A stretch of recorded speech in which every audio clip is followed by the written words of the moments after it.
euskeran orain bertan material kultural oso interesgarria sortzen ari dela, ez? Bai zine mailan, bai literatura mailan, musika mailan.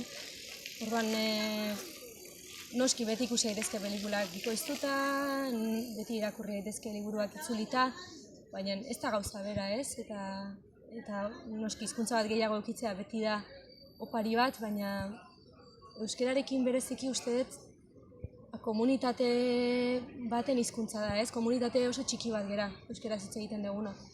Eta nola bai da, komunitate hortarako sarbide bat, ez? Eta euskaldun zaharrok bizi poza handiarekin hartzen duguna, ez? Ikustea jende bat esfortzu bat egiten euskara ikasteko gogo batekin, komunitate baten parte izateko gogo batekin euskaraz bizitza egitekoa, guk hori egin behar duguna da besarkatu eta bide lagun izan, ez?